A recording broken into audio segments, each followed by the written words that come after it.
लगा दो आग पानी में, जवानी उसे कहते हैं, और छीन लो सिलेक्शन, कहानी उसे कहते हैं। अगर तुम्हारी रगों में खून नहीं जुनून दौड़ता है, अगर तुम्हारी धड़कनों में जीतने का नशा है, तो आइए मंजिल को उसकी औकात दिखाते हैं। तैयार रहना, मैं पूरे जोश के साथ में आपके बीच में होऊंगा। और मां तेरे पसीने की हर बूंद को मोदी तक चमकाऊंगा। सपने बड़े देखना, पूरा करके तेरा सिर से दिखलाएगा।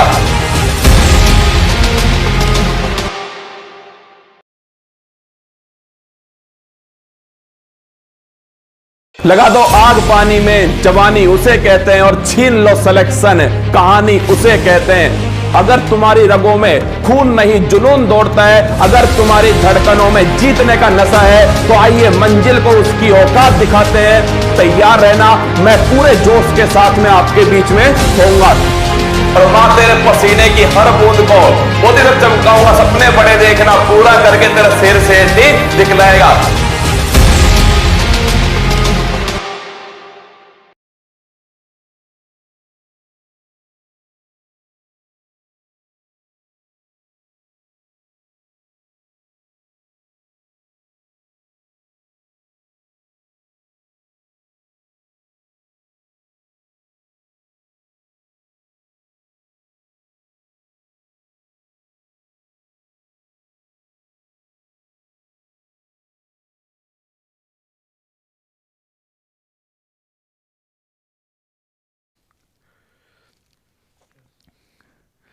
हेलो नमस्कार गुड इवनिंग मेरे से उत्कर्ष परिवार में आप सभी का दिल खोलकर स्वागत है। 1 फरवरी 2023 का दोस्तों दिन आ चुका है, और 1 फरवरी 2023 आप सभी जानते हो कि आज हमारा जो केंद्रीय बजट है वो पेश किया गया। ये दोस्तों इस प्रकार का जो बजट है वो पेश किया गया, लगभग 60 पेज का जो बजट है वो पेश किया है। कितने? हमारी जो वित्त मंत्री निर्मला सीतारमण जी हैं, उन्होंने ये दोस्तों 60 पेज का बजट जो है पेश किया। यही बजट जो है मैं आप सभी को इस पूरी 1 घंटे की क्लास के अंदर पूरा समझाने वाला हूं। साथ में देखिए, बजट में किसी योजना का ऐलान होता है या किसी योजना के दोस्तों आपके उसमें व्यय में वृद्धि होती है, पर ध्यान रखना उस योजना के बारे में भी हमको पढ़ना पड़ेगा। बजट में बहुत सारे ऐसे शब्द जैसे पीवीटीजी दोस्तों वर्ड हो गया, गोवर्धन वर्ड हो गया, जनधन दोस्तों वर्ड हो गया, उज्ज्वला योजना वर्ड हो गया। अब इनके बारे में थोड़ा वो दोस्तों होना चाहिए नॉलेज। तो कुल मिलाकर एक तरह से समावेशी जो बजट है, समावेशी बजट, सब कुछ मैं आपके सामने शामिल करके इतिहास से लेकर के 2023 तक का जो बजट है, समावेशी बजट में आपके सामने पेश करने वाला हूं। बजट सुबह पेश हुआ था, पर आपकी परीक्षा के लिए जो बजट है वो अब 8 बजे पेश होने जा रहा है। स्वागत है आप सभी का। और एक लाइन दोस्तों आप सभी के लिए, अगर कठिन परिश्रम, अगर कठिन दोस्तों परिश्रम और स्मार्ट स्टडी आपके हथियार हैं, तो सफलता आपकी गुलाम होने वाली है। बिल्कुल अमित, धर्मेंद्र, रवि, प्रशांत, उर्मिला, गायत्री, आदित्य, सभी का स्वागत है। पूरे ध्यान से हर पॉइंट को सुनना है। मैं आपसे फिर कह रहा हूं, ये पूरा 1 साल आपका काम आने वाला है दोस्तों। बजट 2023-24 पूरा 1 साल आपके काम आएगा। हर पॉइंट को सुनिएगा, उसका पीछे का इतिहास भी सुनिएगा।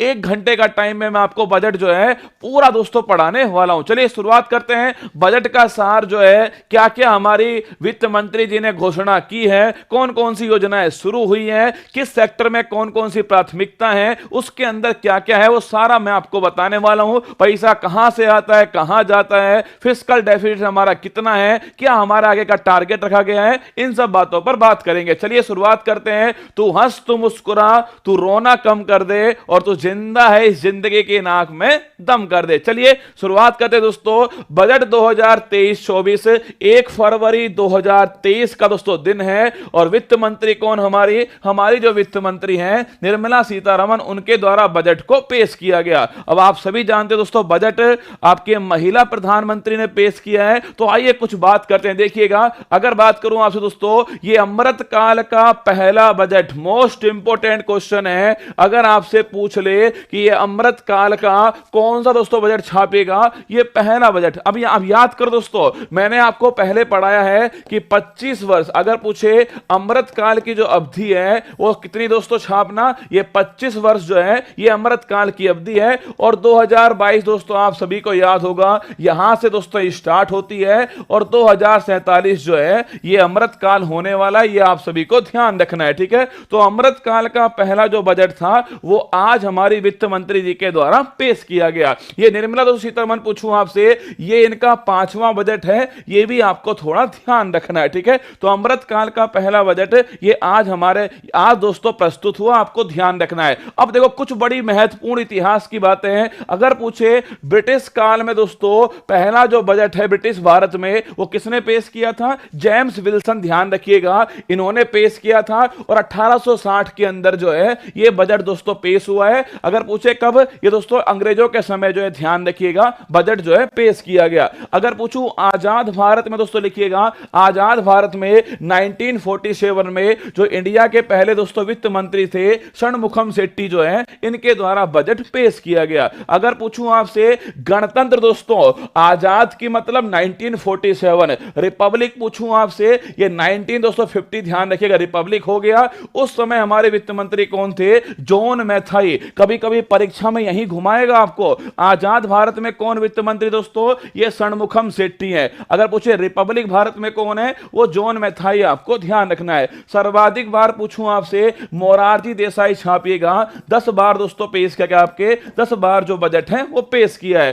पहली अगर पूछूं आपसे पहली दोस्तों महिला कौन थी, वो तो आपको ध्यान रखना है इंदिरा गांधी थी। पर दोस्तों ये प्रधानमंत्री भी थी और साथ में कार्यवाहक वित्त मंत्री थी, इसलिए ध्यान रखिएगा पहली महिला ध्यान है ना इंदिरा गांधी थी। पर पहली पूर्णकालिक दोस्तों लिखिएगा, पहली पूर्णकालिक और सर्वाधिक बार दोस्तों बजट पेश करने वाली महिला का नाम है निर्मला सीतारमण। इस पॉइंट को आपको ध्यान रखना है। पहली बार बजट पेश करने वाली दोस्तों पूछूं आपसे, पहली बार बजट पेश करने वाली मंत्री दोस्तों महिला मंत्री कौन है? इंदिरा गांधी, आपको ठीक करना है। पर अगर मैं पूछूं आपसे पहली पूर्णकालिक दोस्तों वित्त मंत्री कौन है महिला, वो निर्मला सीतारमण है। अगर आपसे पूछे सर्वाधिक दोस्तों बार, ध्यान रखिएगा वो भी नोट करो, निर्मला सीतारमण है। आगे आइएगा दोस्तों, अगर पूछे आपसे, देखिए आजाद दोस्तों मैंने कहा आपसे हम 75वां दोस्तों क्या बना रहे हैं, वर्षगांठ है। अमृत दोस्तों महोत्सव बना रहे हैं, आप सभी जानते हैं। अगर दोस्तों बात करूं मैं आपसे, हम वित्त मंत्री साहब ने शुरुआत दोस्तों की तो क्या किए देखिएगा, हमारी आजादी के पहले 75वें साल में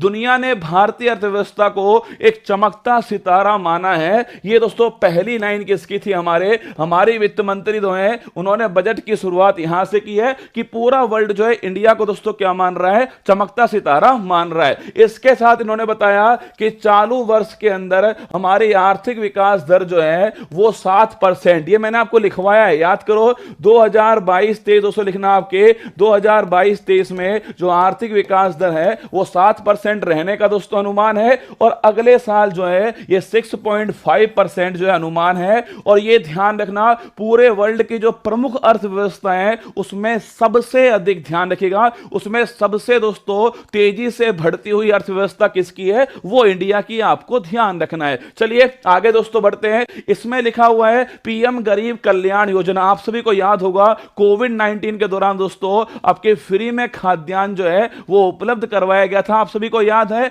और वित्त मंत्री ने दोस्तों जिक्र भी किया है, देखिएगा निर्मला जी ने जिक्र किया है कि कोविड-19 के दौरान 80 करोड़ से अधिक लोगों के लिए 28 महीनों तक मुफ्त खाद्यान्न जो है दिया गया था, ये उन्होंने कहा भी है, ठीक है। पर ध्यान रखिएगा पीएम गरीब दोस्तों कल्याण जो अन्न योजना है इसको ध्यान रखिएगा, इसके अंदर जो है एक वर्ष दोस्तों इसको और एक्सटेंड कर दिया है। 1 जनवरी 2023 लिखिएगा, 1 जनवरी 2023 से इसको वापस से शुरू कर दिया है, ये आपको ध्यान रखना है, ठीक है। तो पीएम गरीब कल्याण अन्न योजना के अंतर्गत अगले 1 वर्ष के लिए सभी अंत्योदय और प्राथमिकता प्राप्त परिवारों को मुफ्त खाद्यान्न की आपूर्ति करने की योजना 1 जनवरी 2023 से लागू हो चुकी है। लिख लो, 1 जनवरी 2023 से लागू हो चुकी है। इंपॉर्टेंट क्वेश्चन है, कोविड-19 के अंदर जो है 80 करोड़ से अधिक लोगों को इसका फायदा प्राप्त हुआ था। चलिए अगर पूछे आपसे, आगे देखिए 2014 से तुलना। इस बार दोस्तों बजट जो है ना, जब प्रधानमंत्री मोदी जी से पहले की दोस्तों बात हुई थी, आप सभी जानते हो, उनसे पहले दोस्तों जो सरकार थी उससे तुलना किसने की है? निर्मला सीतारमण जी ने इस बार की है। ये हमारी परीक्षा में सवाल उठा के लाएगा, देखिएगा 2014 से तुलना जो है, मतलब दोस्तों 9 साल के अंदर जो है क्या क्या हुआ है, इस बारे में बातचीत कौन करती है? हमारी दोस्तों वित्त मंत्री अधिक करती हैं। पहली बातचीत इन्होंने की, ध्यान रखिएगा, प्रति व्यक्ति आय जो है वो इन्होंने कहा दुगनी से अधिक हो चुकी है, 1.97 लाख। लिखना, सीधा सवाल पूछेगा आपसे, हमारी पर कैपिटा इनकम जो है वो कितनी हो चुकी है दोस्तों, लिखिएगा 1.97 लाख जो है ये हमारी पर कैपिटा इनकम हो चुकी है। हमारी जो इकोनॉमी है वो उस समय कौन से स्थान पे थी, 10वें स्थान पे थी। पर दोस्तों आज कौन से स्थान पर है, आज हमारी जो इकोनॉमी है वो विश्व की 5वीं सबसे बड़ी अर्थव्यवस्था है। लिख लो, अगर पूछूं आपसे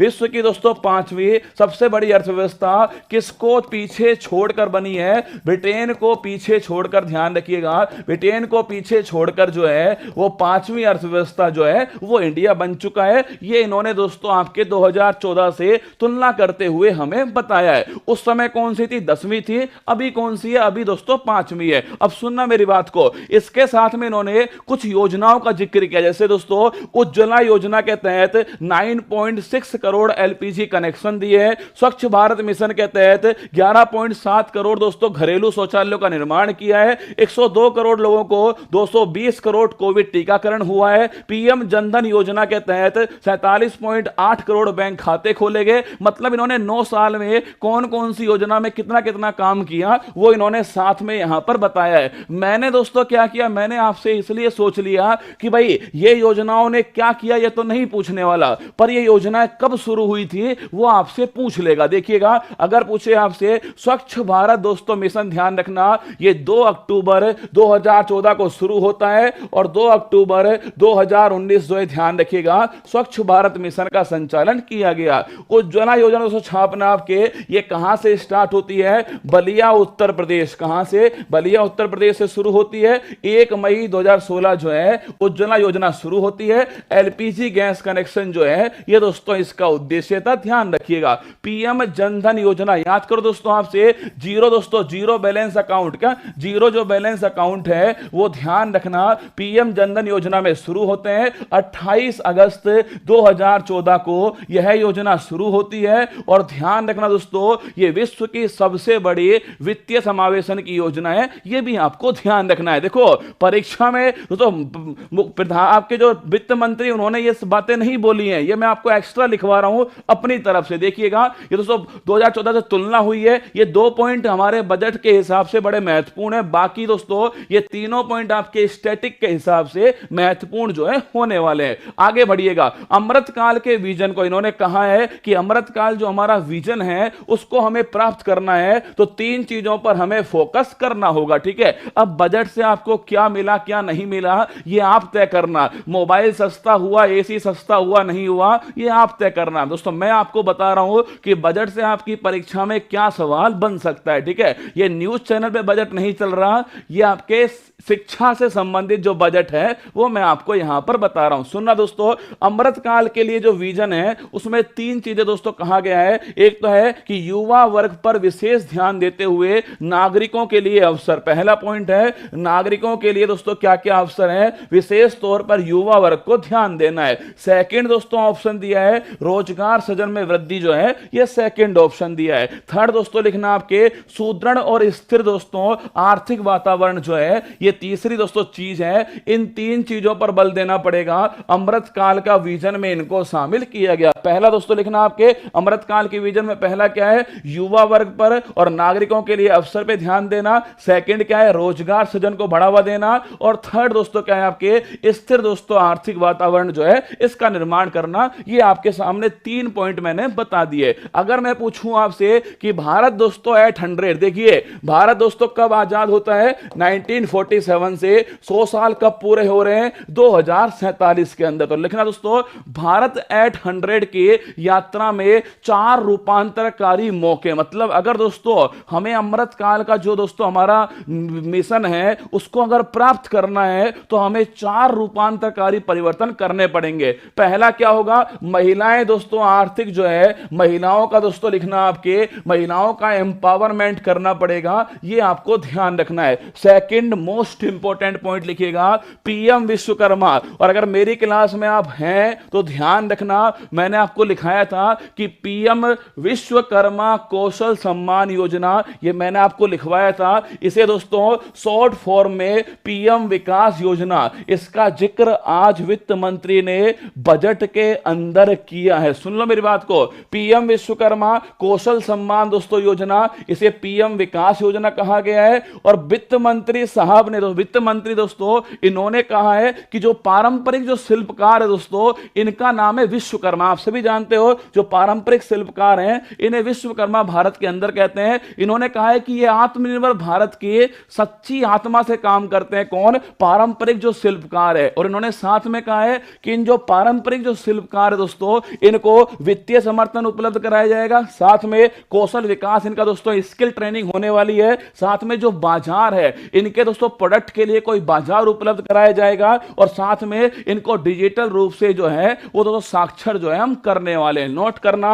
ये इंपॉर्टेंट क्वेश्चन है। जो गंभीर हो वही इस क्लास को ले, बाकी दोस्तों आप छोड़ देना ना, जो गंभीर हो वही सुनिएगा, ठीक है। पीएम विश्वकर्मा कौशल सम्मान जो है इसको पीएम विकास कहते हैं दोस्तों, नोट करना आपके। और पीएम विकास के अंदर जो पारंपरिक जो शिल्पकार है जिन्हें विश्वकर्मा कहते हैं, ध्यान रखिएगा, उन्हें वित्तीय समर्थन उपलब्ध कराना, साथ में कौशल विकास करना, साथ में दोस्तों बाजार उपलब्ध कराना, और साथ में डिजिटल जो साक्षरता है ये उपलब्ध कराना इसका उद्देश्य हो गया। एक दोस्तों पर्यटन को इसमें शामिल किया गया है, एक हरित जो विकास है, मतलब कि पर्यावरण का प्रदूषण रोकना जो है इसको भी शामिल। ध्यान रखना, इस बजट में दोस्तों हरित विकास पर सबसे अधिक बल दिया गया है। किसके ऊपर? हरित खेती के ऊपर, हरित ऊर्जा के ऊपर, हरित भवन के ऊपर। पर्यावरण प्रदूषण को रोकने के लिए, जलवायु दोस्तों परिवर्तन को रोकने के लिए इस बजट में सबसे अधिक दोस्तों बल दिया गया है। देखिए, अगर पूछे भारत एट 100 हमें प्राप्त करना है तो चार कौन कौन से परिवर्तन करने होंगे।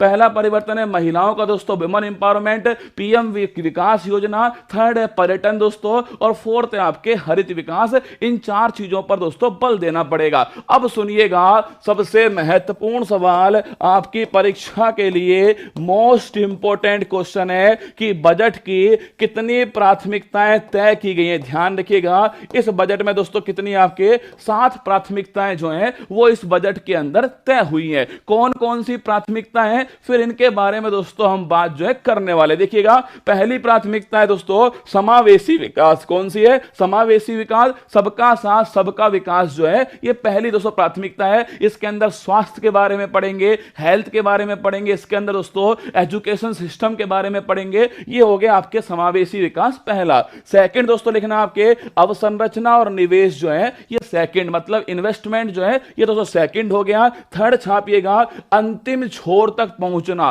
लास्ट माइल कनेक्टिविटी, मतलब दोस्तों अंतिम छोर में अगर कोई व्यक्ति बैठा हुआ है तो वहां तक सरकार की योजनाएं पहुंच सके, ये दोस्तों अंतिम छोर तक पहुंचना, ये तीसरी प्राथमिकता है। फोर्थ दोस्तों लिखिएगा युवा शक्ति जो है, अमृत पीढ़ी की युवा शक्ति जो है ये दोस्तों लिखना आपके फोर्थ हो गया। फिफ्थ दोस्तों छापेगा वित्तीय जो क्षेत्र है आपके, ये फिफ्थ दोस्तों हो गया। इसके अलावा हरित विकास जो है ये मैंने अभी आपसे डिस्कस किया, 6 हो गया है। एक क्षमता दोस्तों उभारना जो है, कैपेसिटी बिल्डिंग करना, ये 7 ध्यान रखिएगा। अमृत काल के अंदर ये 7 प्राथमिकताएं फिर सुन लेना। समावेशी विकास दोस्तों आपके इंक्लूसिव डेवलपमेंट, अवसंरचना और निवेश में अवसंरचना और निवेश, इंफ्रास्ट्रक्चर एंड दोस्तों आपके इन्वेस्टमेंट है, अंतिम छोर तक पहुंचना, लास्ट माइल कनेक्टिविटी है। इसके अलावा दोस्तों युवा शक्ति है, यूथ पावर है। इसके अलावा फाइनेंशियल सेक्टर, वित्तीय क्षेत्र है। इसके अलावा दोस्तों हरित विकास है, ग्रीन डेवलपमेंट है, और इसके अलावा दोस्तों कैपेसिटी बिल्डिंग जो है,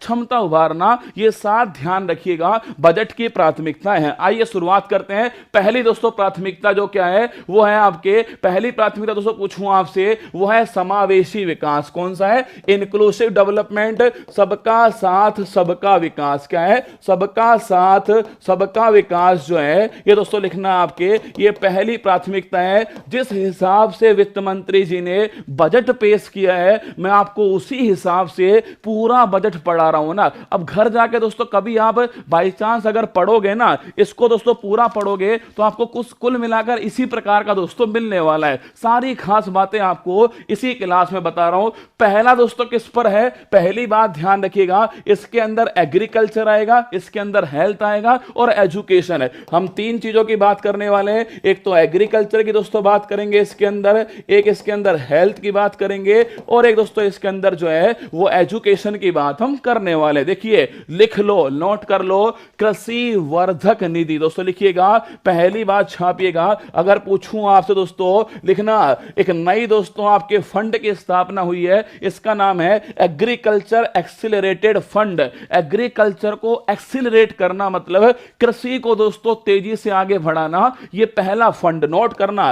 एग्रीकल्चर एक्सीलरेटेड फंड कृषि वर्धक निधि जो है इसकी स्थापना की जाएगी। आप मुझसे पूछना चाहोगे सर इसकी स्थापना क्यों करेंगे हम? एक्चुअली में दोस्तों जो भी हमारे ग्रामीण क्षेत्रों में जो भी युवा उद्यमी है और जो दोस्तों एग्री स्टार्टअप स्थापित करना चाहते हैं, टमाटर उनके वहां हो रहा है, उस टमाटर की वो चटनी दोस्तों बनाना चाहते हैं, उस टमाटर की सॉस बनाना चाहते हैं, तो उनको दोस्तों फंडिंग करना, उन्हें सहायता देना, इसके लिए दोस्तों क्या बनाया है, कृषि वर्धक निधि जो है इसकी स्थापना हुई है। ग्रामीण क्षेत्रों के अंदर जो युवा उद्यमी है वो एग्री दोस्तों स्टार्टअप जो है वो शुरू कर सके, इसके लिए प्रोत्साहित करने के लिए कृषि वर्धक निधि जो है इसका निर्माण किया गया। अगला सुनिएगा दोस्तों, आत्मनिर्भर बागवानी स्वच्छ पौध कार्यक्रम। स्टार लगाओ दोस्तों, बागवानी को बढ़ावा देने के लिए लिखिएगा दोस्तों, बागवानी जो है हॉर्टिकल्चर, किसको, हॉर्टी जो कल्चर दोस्तों, इसके अंदर क्या आता है, इसके अंदर सब्जी की खेती दोस्तों, सब्जी की खेती, आपके फल फूल जो है इनकी खेती, ध्यान रखिएगा। जो हॉर्टिकल्चर है इस हॉर्टिकल्चर को बढ़ावा देने के लिए आत्मनिर्भर बागवानी स्वच्छ पौध कार्यक्रम जो है शुरू किया गया, और इसके लिए कितना पैसा लिया गया है, 2200 करोड़ का जो फंड है वो सरकार के द्वारा अलोकेट हुआ। ध्यान रखिएगा, आत्मनिर्भर बागवानी स्वच्छ पौध कार्यक्रम 2200 करोड़ रुपए जो है वो दिए गए। ध्यान रखिएगा दोस्तों, हॉर्टिकल्चर जो है ये हॉर्टिकल्चर दोस्तों छापना आपके रोग मुक्त हो सके, इसका तीव्र गति से दोस्तों विकास हो सके, इसके लिए ध्यान रखिएगा हॉर्टिकल्चर के विकास के लिए 2200 करोड़ की योजना का शुभारंभ हुआ। आगे देखिएगा, मिलेट के लिए लिख लो, परीक्षा में छपने वाला प्रश्न है, मिलेट के लिए वैश्विक केंद्र श्री अन्न। दोस्तों आज से जो मिलेट है उसको किस नाम से जानोगे, ध्यान रखना, आज से दोस्तों बाजरा के आगे श्री लगाना शुरू कर देना, श्री बाजरा, श्री ज्वार, श्री रागी, क्या श्री बाजरा, श्री ज्वार, श्री रागी, श्री कुटकी, श्री सामा, लिख लो भाई साहब। आज के बाद दोस्तों बजट में कहा गया है अब ये अन्न नहीं है, अब ये दोस्तों श्री अन्न है। क्या है ये, श्री अन्न, ध्यान रखिएगा भाई साहब। शादी के बाद श्रीमती होता है, यहां पर दोस्तों लिखिएगा ये जो साल है 2023 लिखना, ये 2023 साल है, ये दोस्तों लिखिए आपके, ये मिलेट्स का साल है, आप सभी जानते हो ये मिलेट्स का साल है। मिलेट्स के अंदर क्या क्या आता है ये भी दोस्तों आपकी जो वित्त मंत्री उन्होंने बोला था, लिखना, मिलेट्स में ज्वार है, रागी है, बाजरा है, कुटकी है, सामा है, ये सब मिलेट्स के अंदर। परीक्षा में पूछ लेगा निम्न में से कौन मिलेट्स का भाग नहीं है, ये दोस्तों आपके सामने लिखा हुआ है। मिलेट्स के उत्पादन में दोस्तों हम पहले स्थान पर है पूरे वर्ल्ड में, और मिलेट्स के दोस्तों निर्यात में ध्यान रखिएगा हम दूसरे स्थान पर है। क्या ये बजट में बोला गया है, सबसे बड़ा उत्पादक दोस्तों इंडिया है, और दूसरा छापना आपके सबसे बड़ा जो निर्यातक है वो भी दोस्तों इंडिया है। मिलेट्स के फायदे क्या है, देखिए ज्वार, रागी, बाजरा, कुटकी, इनका फायदा दोस्तों क्या है आपके, पहली बात तो छापना ये पोषण के लिए दोस्तों बड़े महत्वपूर्ण, लिखिएगा इनके अंदर पोषण होता है। सेकंड दोस्तों बात है खाद्य सुरक्षा जो है वो इनसे उपलब्ध होती है, और थर्ड दोस्तों लिखना आपके किसानों का कल्याण जो है वो इससे होने वाला है। और सबसे महत्वपूर्ण पॉइंट है इस दोस्तों आपके श्री अन्न का, इसके लिए सुन लो, इसके लिए जो भारतीय बाजरा अनुसंधान संस्थान लिखना छपेगा परीक्षा के अंदर, इसके लिए दोस्तों भारतीय बाजरा अनुसंधान संस्थान हैदराबाद को उत्कृष्टता केंद्र, दोस्तों लिखिएगा उत्कृष्ट नहीं दोस्तों, लिखना भारतीय बाजरा अनुसंधान जो केंद्र है हैदराबाद को, ध्यान रखिएगा उत्कृष्टता एक्सीलेंस सेंटर जो है ये मनाया जाएगा। ये हमारी बजट में दोस्तों वित्त मंत्री साहब ने कहा है, लिख लो इस सवाल को। अगर पूछे आपसे कि मिलेट्स के दोस्तों विकास के लिए एक्सीलेंस सेंटर जो है वो कहां बनाया जाएगा, तो नोट करना दोस्तों, भारतीय बाजरा अनुसंधान संस्थान हैदराबाद को ध्यान रखिएगा, हैदराबाद को एक्सीलेंस सेंटर जो है बनाया जाएगा, ये आपको ध्यान रखना है। सुनना दोस्तों, मिलेट्स के लिए श्री अन्न का दोस्तों निर्माण होने वाला है। मिलेट्स को अब श्री अन्न कहिएगा आज के बाद में। ज्वार, रागी, बाजरा, कुटकी इसमें शामिल होगा। इंडिया सबसे बड़ा उत्पादक है और सेकंड दोस्तों क्या है, आपके सबसे बड़ा निर्यातक है। इसमें छापना आपके भारतीय बाजरा अनुसंधान संस्थान हैदराबाद को एक्सीलेंस सेंटर जो है वो दोस्तों नोट करना आपके, ये इसमें बनाया गया है। आगे देखिएगा, 20 लाख करोड़ रुपए का कृषि ऋण, अगर पूछे आपसे जो एग्रीकल्चर दोस्तों जो ऋण है वो कितने का किया गया है, 20 लाख करोड़ रुपए कर दिया है। एग्रीकल्चर के अंदर दोस्तों केवल आप फसल उगाना जो है इसको एग्रीकल्चर मत मान लेना आज के बाद में, इसके साथ में छापेगा फसल के साथ में पशुपालन, लाइव स्टॉक, या फिर दोस्तों डेयरी उत्पादन, या फिर मत्स्य पालन, ये सब की सब किस्में दोस्तों, ये सब की सब इसके अंदर आने वाले हैं। इनका विकास करना जो है ये इसके अंदर आएगा। इसके लिए 20 लाख करोड़ रुपए जो है वो आवंटित किए गए। चलिए आगे बढ़ते हैं। इन सब बातों का निचोड़ जो है वो आपके सामने एक स्लाइड के अंदर मैंने रख दिया है। जो भी मैंने कहा आपसे एग्रीकल्चर के अंदर, जो भी दोस्तों मैंने कहा आपसे, वो इस स्लाइड के अंदर आपको दिखाई दे रहा है। चलिए गोली की तरह दोस्तों रिवाइज करो। पहला मैंने पूछा आपसे कौन सा है, पहला दोस्तों छापना आपके, पहला दोस्तों कौन सा है आपके, एग्री दोस्तों एक्सीलेटेड फंड जो है, कृषि वर्धक फंड की स्थापना होगी ग्रामीण क्षेत्रों के अंदर। दोस्तों याद करो, आपके ग्रामीण जो उद्यमी है वो एग्री स्टार्टअप अगर लगाना चाहे तो उनको प्रोत्साहित करने के लिए दोस्तों एग्री दोस्तों कृषि वर्धक फंड जो है इसको स्थापित किया गया। एक मैंने आपको दोस्तों अभी लिखा है कौन सा, भारत को मिलेट का वैश्विक केंद्र जो है श्री अन्न दोस्तों मैंने यहां आपको अभी लिखवाया था, और हैदराबाद भी मैंने आपको नोट कराया जो यहां पर लिखा हुआ है। एक मैंने लिखाया आपको बागवानी स्वच्छ पौध दोस्तों कार्यक्रम जो है, आत्मनिर्भर भारत बागवानी स्वच्छ पौध कार्यक्रम, ये भी मैंने आपको नोट करवाया है। और हॉर्टिकल्चर के विकास के लिए दोस्तों ये आपके कार्यक्रम है। एक बच्चा कह रहा है बहुत तेज पढ़ाते हो। अरे भाई, वित्त मंत्री जब बोल रही थी ना, वित्त मंत्री ने दोस्तों आज जो है 60 पेज बोल दिए। कितने? 60 पेज बोल दिए 90 मिनट के अंदर। उसको समझना फिर आपके सामने लेकर आना, ये दोस्तों थोड़ा सा कठिन काम था। थोड़ा एक दो बार आप भी देख लीजिएगा, समय कम लेकर मैं चाहता हूं भविष्य में आपको कभी देखना हो ना, इस क्लास को देख लेना। बजट का एक भी सवाल आपका नहीं छूटने वाला। चलिए आगे बढ़ते हैं। बजट के बाद दोस्तों बात करते हैं किसकी, आपके स्वास्थ्य की बात करते हैं। कृषि हो गया, इसके बाद स्वास्थ्य, शिक्षा और कौशल विकास जो है, इन तीनों की बातचीत हम करते हैं। सुनिए, शुरुआत करता हूं दोस्तों सिकल सेल एनीमिया उन्मूलन। पहले दोस्तों बात करते हैं किसकी, स्वास्थ्य की बात करते हैं। सन 2047 लिखिएगा, सन 2047 जो है सिकल सेल दोस्तों एनीमिया उन्मूलन मिशन जो है वो शुरू होगा, और इसका लिखिए दोस्तों सन 2047 जो है ये इसका टारगेट है। अब दोस्तों वित्त मंत्री साहब, वित्त मंत्री जी ने तो बोल दिया, अब मुझे एक बात बताओ, ये सिकल सेल एनीमिया होता क्या है? एनीमिया का मतलब होता है रक्त की कमी। क्या होता है? रक्त की कमी होता है, ठीक है। सिकल सेल जो एनीमिया दोस्तों ये कहां पर होता है? जो भी जनजाति जो क्षेत्र होते हैं, ट्राइबल दोस्तों जो एरिया है वहां पर होता है। इसके अंदर होता क्या, जो आरबीसी है ना, ये आरबीसी दोस्तों कैसी होती है, ये आरबीसी जो है वो हसियाकार हो जाती है। इसके कारण आरबीसी दोस्तों क्या होती है, इनकी कमी होती है, आरबीसी मरना स्टार्ट होती है। लिख लो,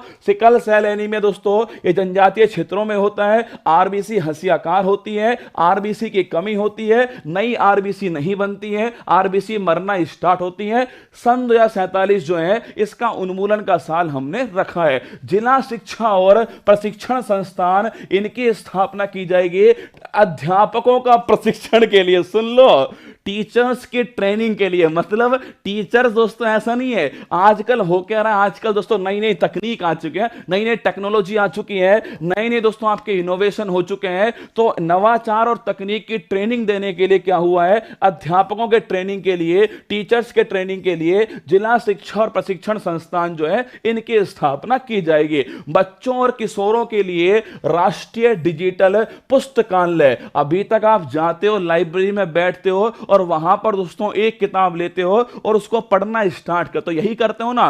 अब सरकार क्या बोलती है, कुछ नहीं करना आपको, हम आपको डिजिटल लाइब्रेरी देने वाले, मतलब बहुत सारी किताबें, बहुत सारी भाषा के अंदर, आपकी लोकल लैंग्वेज भोजपुरी के अंदर भी होगी, राजस्थानी के अंदर भी होगी, मतलब बहुत सारी किताबें क्षेत्रीय भाषाओं के अंदर एक ही जगह पर दोस्तों उपलब्ध होगी और एक किताब को 1000 लोग एक साथ पढ़ सकते हैं। यही ऑनलाइन क्लास की तरह डिजिटल लाइब्रेरी स्थापित होगी। राष्ट्रीय डिजिटल पुस्तकालय बच्चों के लिए और किशोरों के लिए इसकी स्थापना की जाएगी। इसके बाद देखिएगा प्राथमिकता नंबर 2। पहली प्राथमिकता दोस्तों मैंने आपको बताई कौन सी है, पहली प्राथमिकता है समावेशी विकास। सुनो मेरी बात को, पहली प्राथमिकता समावेशी विकास हो गई। इसमें मैंने आपसे कहा दोस्तों एग्रीकल्चर पहला पॉइंट हो गया। एग्रीकल्चर में कृषि दोस्तों, एग्रीकल्चर एक्सीलरेटेड फंड हो गया, कृषि वर्धक फंड हो गया। इसके अलावा जो मिलेट्स को आज से श्री अन्न कहना है आपको, और हैदराबाद में इसकी शुरुआत होती है हॉर्टिकल्चर को बढ़ाने के लिए।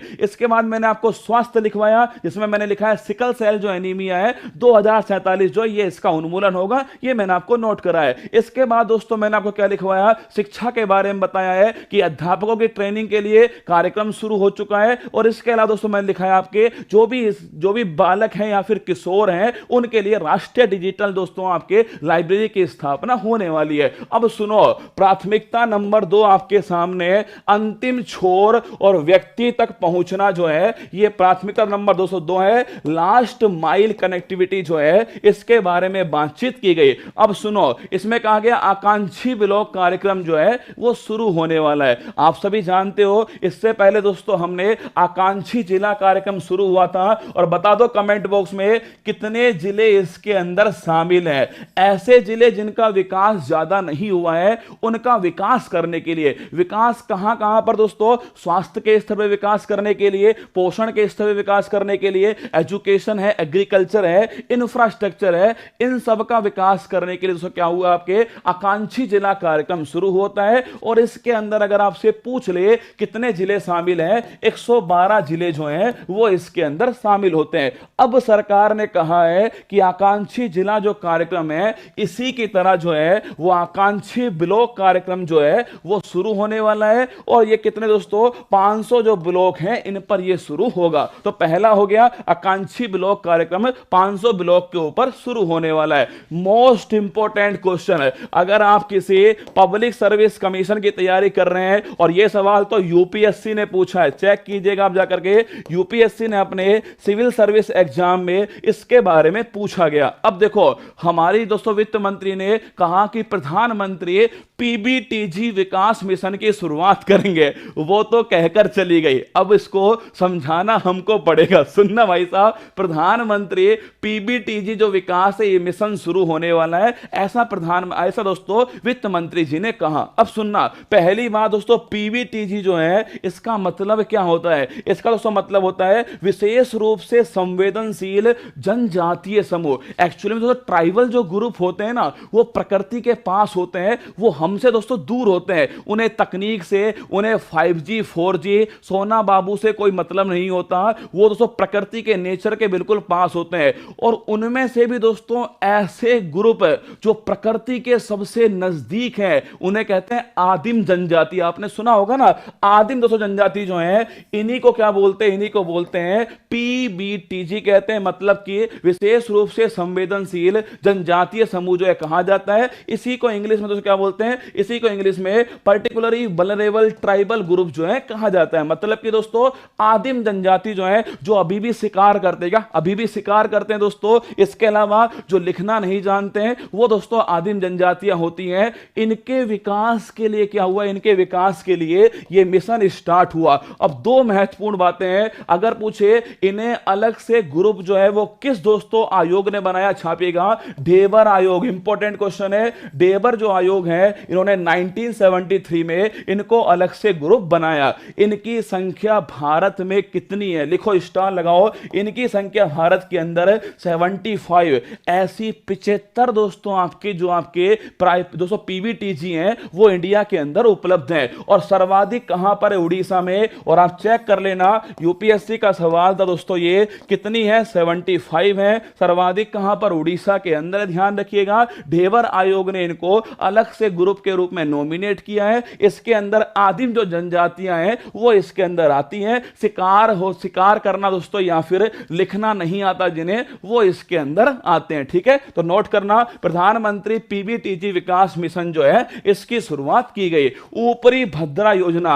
और ये देखो करंट के अंदर दोस्तों आपने पढ़ा होगा, मैंने आपको लिखवाया था कि कर्नाटक जो सरकार है, कर्नाटक सरकार ने सूखा दोस्तों किसके लिए, जो सूखा है, इस सूखे को दोस्तों निवारण के लिए कौन सी योजना शुरू की है, ऊपरी भद्रा योजना जो है शुरू की है। और आज वित्त मंत्री ने दोस्तों, आज वित्त मंत्री जी ने क्या कहा है कि कर्नाटक के सूखा प्रभावित क्षेत्रों के लिए 5300 करोड़ रुपए की सहायता जो है वो दी जाएगी और इसके द्वारा ऊपरी भद्रा योजना जो है इसको बढ़ावा मिलने वाला है। ये नोट कर लेना, अगर पूछे आपसे सूखा से निपटने के लिए किस राज्य को 5300 करोड़ रुपए दिए जा रहे हैं, कर्नाटक को दिए जा रहे हैं, ध्यान रखिएगा। और नोट करना कौन सी योजना के लिए दोस्तों, आपके ऊपरी भद्रा जो योजना है इसके लिए ये पैसा जो है वो दिया जाएगा। आगे बढ़िएगा, भारत साझा पुरालेख निधान, इसका शॉर्ट फॉर्म क्या है, भारत श्री लिखिएगा। परीक्षा में अगर आपसे पूछे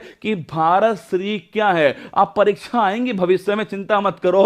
देखो जिन्हें लग रहा है ना कि भाई साहब मैं तो सरकार के पक्ष में हूं, या फिर जिन्हें लग रहा है कि बजट जो है वो हमारे कोई काम का नहीं है, बजट कैसा था मैं इस बात पे बात ही नहीं कर रहा, मैं केवल आपसे इतनी बात कर रहा हूं कि ये बजट से परीक्षा में कौन सा सवाल बन सकता है। हमें तो वो देखना रसगुल्ला कि सवाल कौन सा आ सकता है। ठीक है, सुनो मेरी बात को।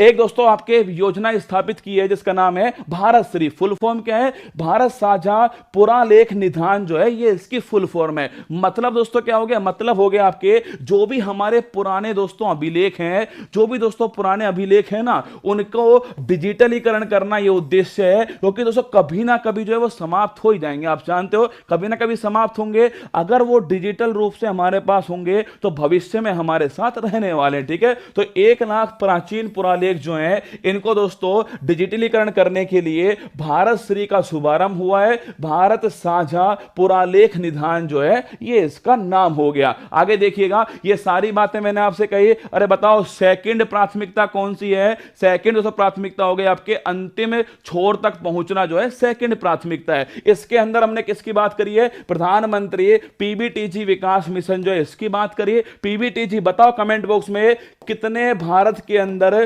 पीबीटीजी ग्रुप हैं, कमेंट बॉक्स में छाप दीजिएगा। और दोस्तों बताना आपके किस राज्य में मैक्सिमम है, ये आपको बताना है। इसके अलावा मैंने आपको कहा कि कर्नाटक के सूखा संभावित क्षेत्र में धारणीय सूक्ष्म सिंचाई हेतु वित्तीय सहायता जो है उपलब्ध कराई जाएगी, ऊपरी भद्रा योजना यही थी। ठीक है, एक मैंने कहा आपसे प्राचीन पांडुलिपियों के डिजिटलीकरण के लिए भारत श्री की स्थापना की जाएगी, ये भी दोस्तों मैंने आपको नोट करा दिया। 3 पॉइंट इंपॉर्टेंट है, पीबीटीजी विकास मिशन हो गया, सेकंड ऊपरी भद्रा योजना हो गया, और थर्ड जो है वो कौन सा है, वो भारत श्री हो गया। नोट कर लो दोस्तों, इंडिया में 75 पीबीटीजी है और राज्य दोस्तों छापना आपके, अगर पूछे सर्वाधिक कहां पर है, उड़ीसा जो राज्य है यहां पर ये सर्वाधिक है, आपको ध्यान रखना है। अब बात करते हैं तीसरी प्राथमिकता दोस्तों, कौन सी है, तीसरी प्राथमिकता है अवसंरचना और निवेश, इंफ्रास्ट्रक्चर और इन्वेस्टमेंट जो है ये तीसरी प्राथमिकता। अगर कोई इकोनॉमी को ग्रोथ करनी है, सुनो मेरी बात को, अगर दोस्तों किसी भी इकोनॉमी को ग्रोथ करनी है, अगर किसी अर्थव्यवस्था को विकास करना है, तो इन दोनों चीजों की बड़ी आवश्यकता होगी दोस्तों। किसकी, आपके एक तो इंफ्रास्ट्रक्चर की आवश्यकता होने वाली है, और एक दोस्तों लिखना आपके इन्वेस्टमेंट जो है इसकी आवश्यकता होने वाली है। क्योंकि इन्वेस्टमेंट बढ़ेगा तो दोस्तों क्या होगा, रोजगार भी बढ़ेगा और उत्पादन भी बढ़ेगा, और इससे क्या होने वाला है, इससे अर्थव्यवस्था जो है इसका विकास होने वाला है। पहला पॉइंट सुन लेना, थोड़ा भारी पॉइंट है, समझने की कोशिश करना, समझ में आ जाएगा। ठीक है, सुनना पहला पॉइंट दोस्तों आपके, आप डायग्राम को देखिएगा, अगर आपको डायग्राम अगर दिख रहा हो तो यहां पर गौर से देखना, इसमें पूंजीगत जो व्यय है ना उसकी चर्चा की गई। देखिए जो व्यय होता है, एक्सपेंडिचर होता है, वो 2 तरह का होता है। एक तो होता है राजस्व व्यय, हमारी दोस्तों आपकी सरकारी नौकरी लगती है तो आपको जो पैसा मिलेगा ना सैलरी के रूप में, वो राजस्व व्यय होने वाला है। उस पैसे पैसे से किसी और चीज का निर्माण हम नहीं कर पाएंगे, वो आपकी सैलरी में चला गया। एक होता है पूंजीगत व्यय। हमने दोस्तों क्या करा, हमने एक पैसा दोस्तों लिया और उस पैसे से हमने क्या कर दिया दोस्तों, एक बांध बना दिया। अब उस बांध से दोस्तों क्या होगी, आपके इलेक्ट्रिसिटी बनने वाली है, उससे पैसा आने वाला है। तो पैसे से अगर पैसा बनता है, आसान भाषा में लिख लो दोस्तों, अगर धन से दोस्तों किसका निर्माण होता है, अगर दोस्तों मनी से मनी का निर्माण होता है, तो इस व्यय को बोलते हैं पूंजीगत व्यय। ये जितना अधिक होगा, मतलब दोस्तों अर्थव्यवस्था जो है वो उतनी ही ग्रोथ कर रही है। लिख लो, इंडिया में दोस्तों पूछे आपसे कितना पूंजीगत व्यय है, 13 पॉइंट दोस्तों लिखना आपके दोस्तों लिखिएगा। अगर पूछे दोस्तों इंडिया के अंदर कितना, दोस्तों पूछूं आपसे कितना प्रभावी, लिखिएगा कितना प्रभावी पूंजीगत व्यय छापेगा, कितना प्रभावी पूंजीगत दोस्तों व्यय लिखना आपके, यह है दोस्तों लिखिए आपके 13.7 लाख करोड़ रुपए जो है ये दोस्तों आपके पूंजीगत व्यय हो गया प्रभावी। और ये इकोनॉमी का जीडीपी का छापेगा 4.5%। कितना है ये इकोनॉमी दोस्तों, जीडीपी जो है उसका देखो, प्रभावी पूंजीगत व्यय 13.7 लाख करोड़ रुपए है, जो जीडीपी का 4.4% है। ये आपको ध्यान रखना है। अच्छा सवाल है, थोड़ा भारी सवाल है ना। बजट को दोस्तों पढ़ना आसान भी है और थोड़ा भारी भी है, ठीक है। तो ये लाइन आपको नोट करनी है। आगे बढ़िएगा मेरे साथ में। रेलवे के लिए 2.40 लाख करोड़, 75,000 भर्तियां। सुन लो, आपके काम की बात है। रेलवे के लिए कितना पैसा दिया गया है, 2.40 लाख करोड़। अभी दोस्तों मैं आपको दिखाता हूं, जो हमारी दोस्तों वित्त मंत्री जी है ना, उन्होंने दोस्तों जो इसके बारे में बताया था ना, वो एग्जैक्ट लाइन आपको पढ़ के सुना रहा हूं। क्या वो जो लाइन उन्होंने कही है, उसी लाइन को आपको पढ़ के सुना रहा हूं दोस्तों। रेलवे के लिए देखिए, रेलवे के लिए उन्होंने बोला है कि रेलवे के लिए 2.40 लाख करोड़ के पूंजीगत परिव्यय का प्रावधान किया गया है। अब तक का यह सर्वाधिक परिव्यय वर्ष 2013-14 में किए गए व्यय की तुलना में 9 गुना था। मतलब दोस्तों ये जो व्यय है ना, वो 2014 की तुलना में कितना, ये इसकी तुलना में 9 गुना है कि दोस्तों अब जो किया गया है रेलवे के लिए, ये अब तक का सर्वाधिक दोस्तों क्या होने वाला है, रेलवे के लिए सर्वाधिक दोस्तों आपके व्यय होने वाला है। एक बात अपने कान पर दोस्तों सोच कर बताओ मुझे कि सर्वाधिक ही तो होगा। सोच के देखो दोस्तों कि भाई दोस्तों क्या बढ़ने वाली, दोस्तों मुद्रास्फीति बढ़ रही है, इन्फ्लेशन बढ़ रहा है, तो अभी भी दोस्तों सर्वाधिक ही तो होगा। मतलब तुम ये कह रहे हो कि ये अब तक का सर्वाधिक है, सर्वाधिक ही होगा दोस्तों। अरे मुद्रा की वैल्यू दोस्तों 2013 के अंदर सोचिए आप, 5 रुपए में कितना सामान आता था, आज 5 रुपए में कुछ भी नहीं आ रहा। सोच के देखो आप।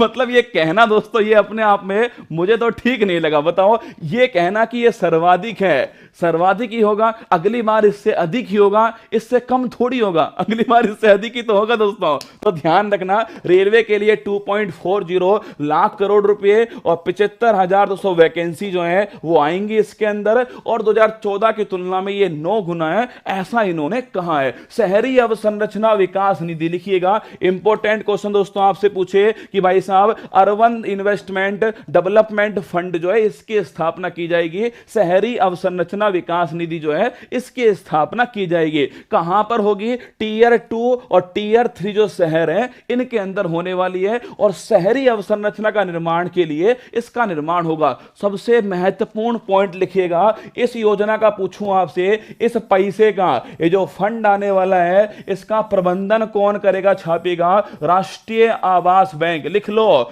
नेशनल हाउसिंग जो बैंक है ये इसका प्रबंधन करेगी। परीक्षा में सीधा पूछेगा आपसे कि अर्बन इंफ्रास्ट्रक्चर डेवलपमेंट फंड का प्रबंधन कौन करेगा, राष्ट्रीय आवास बैंक इसका प्रबंधन करेगी। फिर सुनना मेरी बात को, शहरी अवसंरचना विकास बैंक किसके लिए होगा, टीयर 2 और टीयर 3 के लिए होगा। वहां पर दोस्तों इंफ्रास्ट्रक्चर डेवलपमेंट के लिए होगा, और इसका प्रबंधन कौन करेगा, राष्ट्रीय आवास बैंक जो है ये इसका प्रबंधन करने वाला है। आगे देखो, एक बार जल्दी से बताओ मुझे, तीसरा दोस्तों प्राथमिकता क्या है, तीसरी प्राथमिकता हमारी हमारी हो गई इंफ्रास्ट्रक्चर और इन्वेस्टमेंट जो है ये तीसरी प्राथमिकता है। इसमें मैंने आपको बताया दोस्तों, पहला पॉइंट मैंने कहा आपसे कि पूंजीगत निवेश के बारे में मैंने आपको बता दिया। इसके अलावा दोस्तों मैंने आपसे पूंजीगत निवेश परिव्यय के बारे में बताया। इसके अलावा देखिएगा रेलवे के लिए दोस्तों नौकरी जो है उनके बारे में बात की, रेलवे के लिए फंड की बात की हमने। इसके अलावा दोस्तों जो यूआईडीएफ है इसकी स्थापना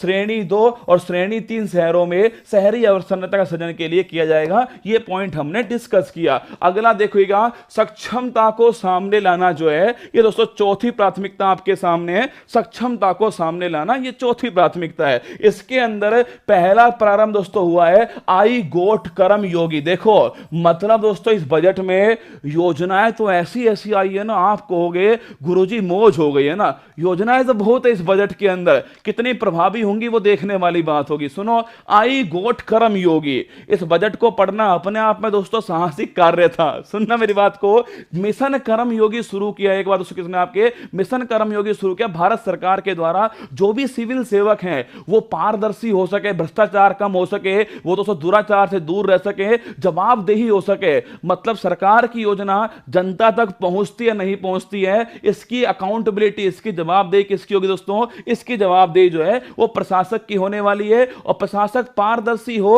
और जवाबदेही हो सके, इसके लिए भारत सरकार के द्वारा मिशन कर्म योगी जो है शुरू हुआ।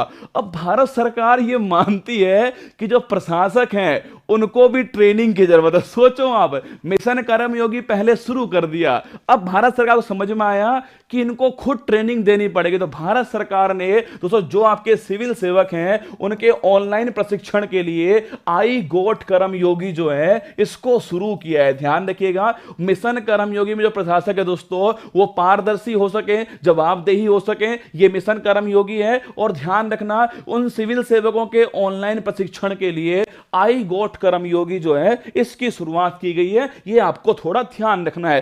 कृत्रिम बुद्धिमत्ता के लिए 3 उत्कृष्टता जो केंद्र हैं इनकी स्थापना होगी। छापेगा 3 दोस्तों एक्सीलेंस सेंटर जो हैं, 3 एक्सीलेंस सेंटर किसके होंगे? वो दोस्तों होने वाले किसके? आर्टिफिशियल इंटेलिजेंस है। इसका आसान भाषा में मतलब समझा रहा हूं आपको। इंडिया रन आउट हो गई है, अरे छोड़ दे इंडिया को, अपनी जिंदगी के बारे में सोच ले बेटा, छोड़ दे इंडिया को, बजट पढ़ ले एक बार, फिर जो करना है वो करना। सुनो मेरी बात को, कृत्रिम बुद्धिमत्ता पूछूं आपसे, आर्टिफिशियल इंटेलिजेंस दोस्तों, अगर कोई मशीन मानव की तरह व्यवहार करने लग जाए, मान लो वो आर्टिफिशियल इंटेलिजेंस है। आप अपने रूम में एंट्री करते हो, सोच कर देखो, आप अपने रूम में एंट्री करते हो और रूम का एसी अपने आप चल जाता है और आपको जितना टेंपरेचर चाहिए उतना टेंपरेचर दोस्तों अपने आप एसी कर देता है। यह आर्टिफिशियल इंटेलिजेंस है।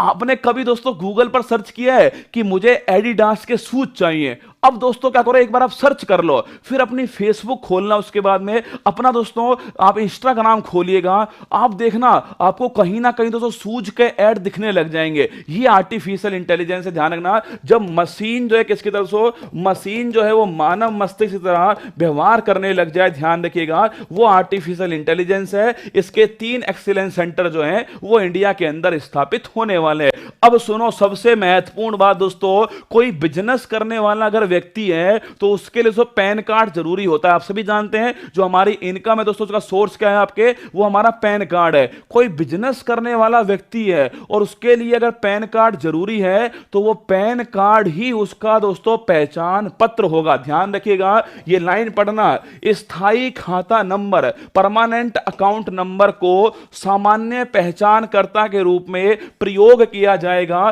किसके लिए दोस्तों? कोई बिजनेस अगर कर रहा है उसके लिए। ध्यान रखिएगा, उसको कोई आधार कार्ड की जरूरत नहीं है, उसको कुछ जरूरत नहीं है। बिजनेस कर्ता को ध्यान रखिएगा, जो उसका पैन कार्ड होगा वही उसका पहचान पत्र जो है वो होने वाला है। ये दोस्तों आपके बजट के अंदर कहा गया है। कारगर न्याय प्रशासन के लिए 7,000 करोड़ के व्यय से ई न्यायालय परियोजना का चरण आपके 3 जो है वो शुभारंभ किया जाएगा। ये दोस्तों कहा गया है। 5G सेवा लिखना, ऐसी एप्लीकेशन जो 5G पर चल सके उनके विकास के लिए 100 प्रयोगशालाएं जो हैं इनका निर्माण जो है भारत के अंदर किया जाएगा। और 5G भारत के अंदर कब शुरू होती है, कमेंट बॉक्स में गोली की तरह छाप देना। इंडिया में 5G जो है वो कब शुरू होती है, 5G पर एप्लीकेशन चल सके इसके लिए तो छापना आपके 100 प्रयोगशालाओं का निर्माण जो है वो भारत के अंदर होगा, ऐसा बजट के अंदर कहा गया। अब बताओ 5G की शुरुआत जो है 1 अक्टूबर छापेगा, 1 अक्टूबर जो है 2222 जो है 5G की शुरुआत होती है, ये आपको ध्यान रखना है। एक बार फटाफट ध्यान करो, मैंने कहा चौथा दोस्तों प्राथमिकता क्या है, अरे इसको पढ़ोगे ना घर पे पसीना छूट जाएगा,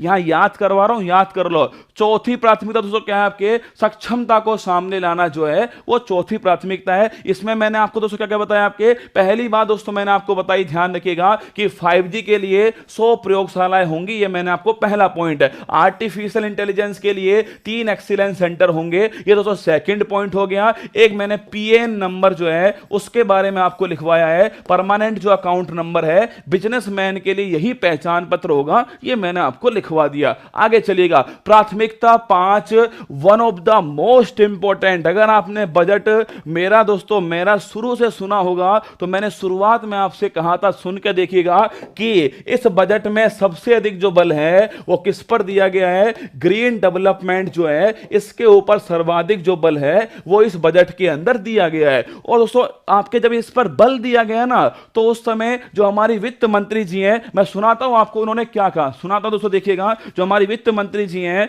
जब इसको शुरुआत दोस्तों की उन्होंने, तो शुरुआत करते हुए उन्होंने बोला है कि माननीय प्रधानमंत्री ने पर्यावरण के प्रति सजग जीवन शैली के आंदोलन को गति देने के लिए लाइफ और पर्यावरण के लिए जीवन शैली, लाइफ दोस्तों मैंने आपको पढ़ा है, मिशन लाइफ याद करो, मैंने कहा था लाइफ स्टाइल फॉर एनवायरमेंट, इसकी फुल फॉर्म क्या है, लाइफ स्टाइल फॉर एनवायरमेंट है। और ये गुजरात के अंदर से शुरू किया दोस्तों, किसने, आपके प्रधानमंत्री साहब ने गुजरात से शुरू किया था मिशन लाइफ। तो इसकी चर्चा यहां पर की गई है कि सुनना, माननीय प्रधानमंत्री ने पर्यावरण के प्रति सजग जीवन शैली के आंदोलन को गति देने के लिए लाइफ या फिर पर्यावरण के लिए जीवन शैली की संकल्पना प्रस्तुत की है। भारत हरित उद्योग और आर्थिक परिवर्तन लाने के लिए वर्ष 2070 तक पंचामृत तथा निवल शून्य कार्बन उत्सर्जन की ओर आगे बढ़ रहा है। यह दोस्तों याद कीजिएगा, हमने आपको बताया है कि 2070 जो है वो दोस्तों याद करो, नेट जीरो कार्बन उत्सर्जन का,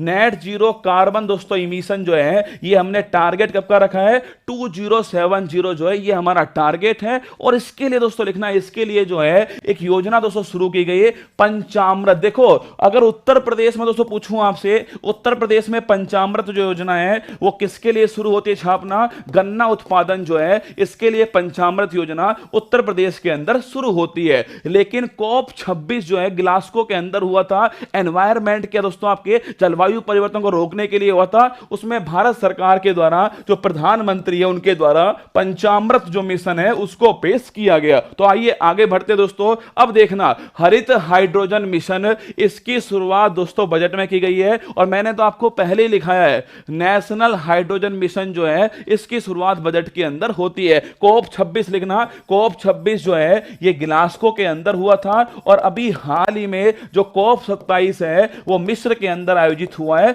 ये आप सभी को पता है। सुनो मेरी बात को, हरित हाइड्रोजन जो मिशन है इसके लिए दोस्तों कितना, आपके 19,700 करोड़ रुपया जो है वो इसके लिए आवंटित किया गया है। और लिख लो टारगेट क्या है, 2030 तक 5 मीट्रिक मिलियन टन वार्षिक उत्पादन करना हाइड्रोजन का, ये टारगेट हमने रखा है।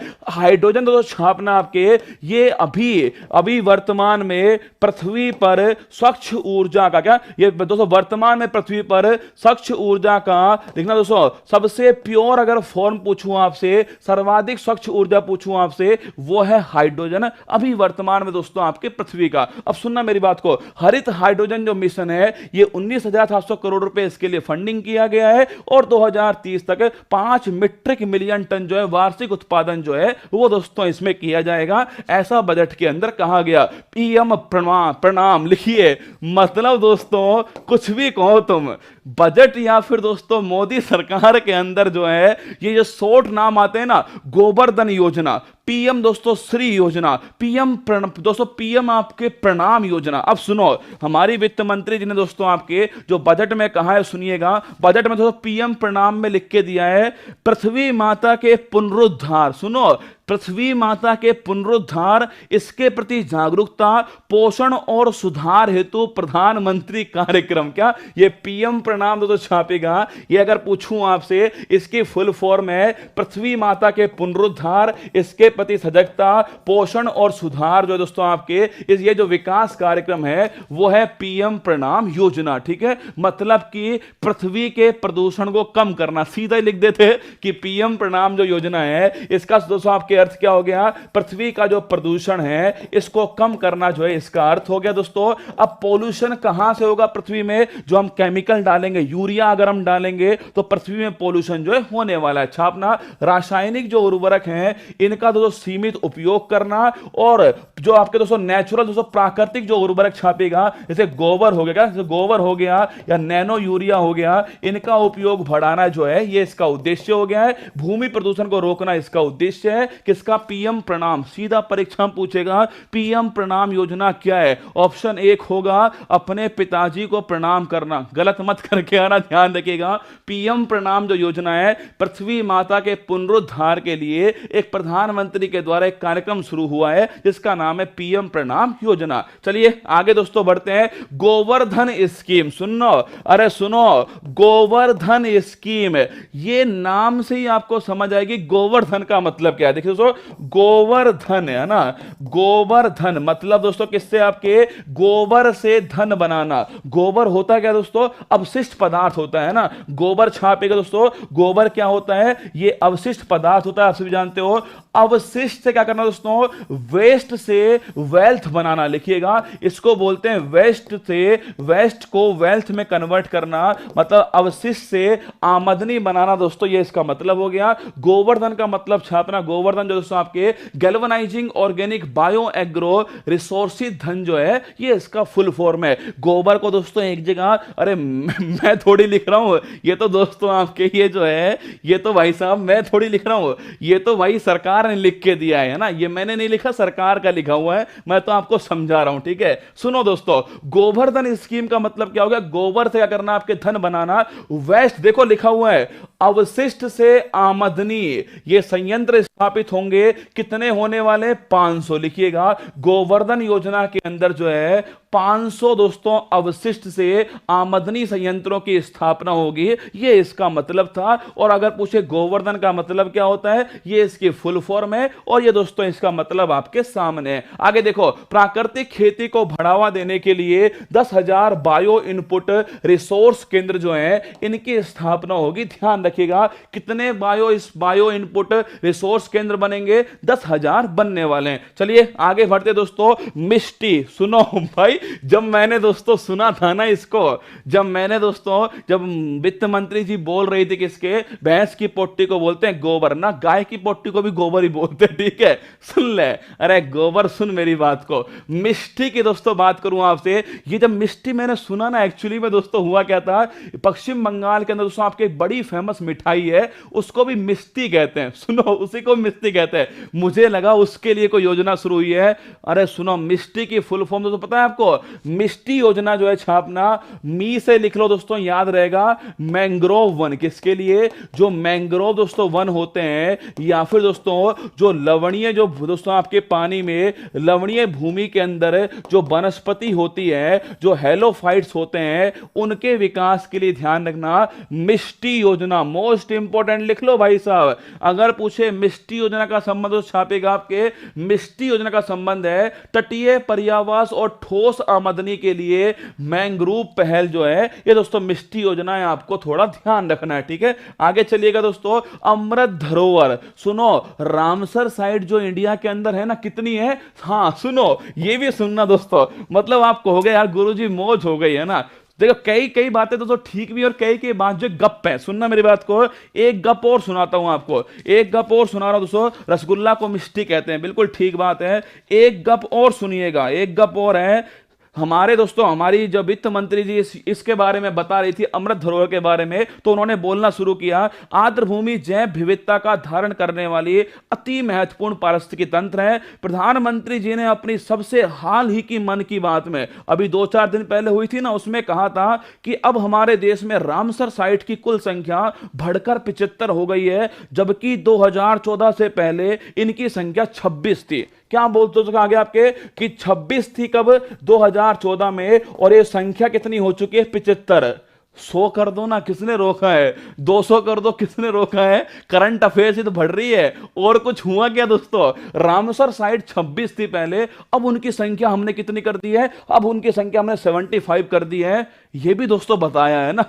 अरे 75 क्या, 7,500 करोड़ कर दो, क्या फर्क पड़ रहा है इस बात से? अभी वर्तमान में 75 है, क्योंकि अमृत महोत्सव है इसलिए आपने 75 कर दिया, और कुछ नहीं है। ठीक है दोस्तों, आर्द्र भूमि के संरक्षण के लिए 3 वर्ष के लिए स्थापना अमृत धरोहर योजना स्टार्ट हुई है, और इंडिया के अंदर वर्तमान में 75 रामसर साइट। ध्यान रखिएगा, सर्वाधिक पूछूं आपसे कहां पर है? सर्वाधिक जो रामसर साइट है वो तमिलनाडु के अंदर है, आपको ध्यान रखना है। ठीक है, तो ध्यान रखिएगा, रामसर साइट के संरक्षण के लिए अमृत धरोहर की शुरुआत होती है। सर्वाधिक रामसर साइट जो है तमिलनाडु के अंदर है। हरित विकास के बारे में फिर सुनिएगा। पहला दोस्तों मैंने कहा आपसे, हरित विकास में दोस्तों कौन सी योजना हो गई? अरे याद करो, पीएम प्रणाम है। अब आपको बताना है कमेंट बॉक्स में, पीएम प्रणाम जो योजना है वो किसके लिए शुरू हुई है, कमेंट बॉक्स में छाप दो। एक योजना कौन सी हो गई? गोवर्धन योजना जो है वो सेकंड योजना हो गई। एक दोस्तों मैंने आपको अभी लिखा है कौन सा? एक हो गया मिष्टी। कौन सा हो गया दोस्तों? एक मिष्टी हो गया,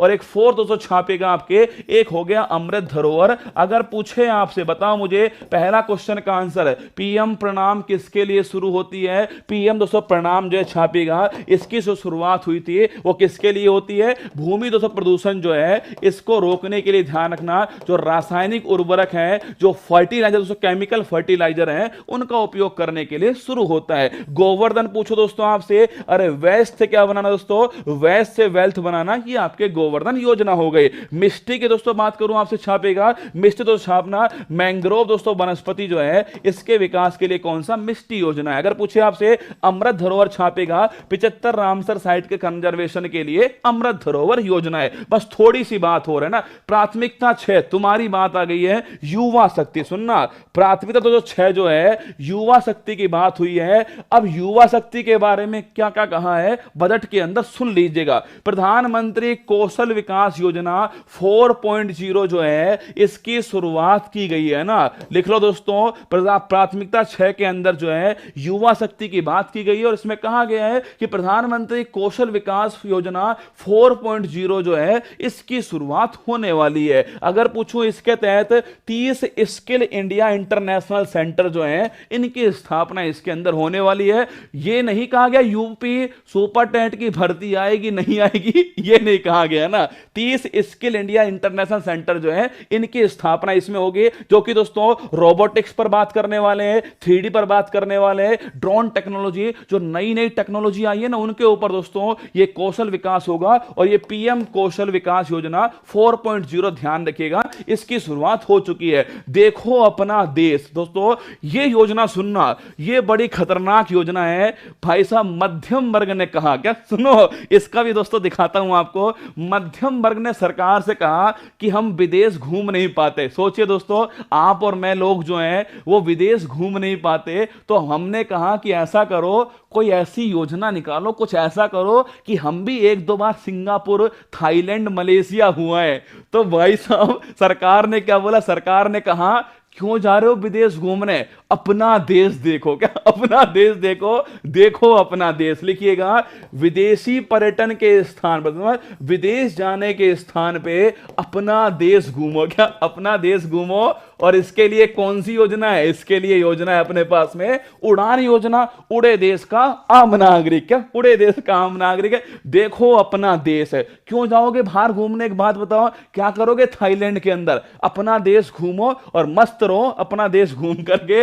उड़ान योजना है ये, उड़े देश का आम नागरिक है। वाइब्रेंट विलेज प्रोग्राम, पिछले बजट में भी दोस्तों इसकी बात हुई थी। जो सीमावर्ती जो एरिया, जो बाउंड्री दोस्तों एरिया है, वहां पर इंफ्रास्ट्रक्चर विकास के लिए वाइब्रेंट विलेज प्रोग्राम शुरू हुआ है। पिछले दोस्तों बजट के अंदर भी बात होती है। यूनिटी मॉल की बात जो है इस बार बजट के अंदर की गई। यूनिटी मॉल राज्यों से कहा गया है कि जो भी आपके जीआई टैग है, जैसे दोस्तों मान लेते हैं कि भाई उत्तर प्रदेश में गोरखपुर जो है उसके पास में दोस्तों कोई जीआई टैग है, अगर दोस्तों वो चाहे तो राज्य उन सभी जीआई टैग को एक आपके स्थान पर लेकर आएगा। उन जीआई टैग को या फिर एक जिला एक उत्पाद, हर जिले का कोई ना कोई दोस्तों उत्पाद फेमस है, उसे मान लेते हैं भाई साहब, मानते दोस्तों कि आगरा जो है वहां का कोई पैठा फेमस है, तो पैठे को कहां पर लेकर आएगा दोस्तों, एक मॉल के अंदर लेकर आएगा। दोस्तों कहीं की चूड़ी फेमस है, चूड़ी को लेकर आएगा। कहीं का दोस्तों पीतल फेमस है, पीतल को लेकर आएगा। कुल मिलाकर के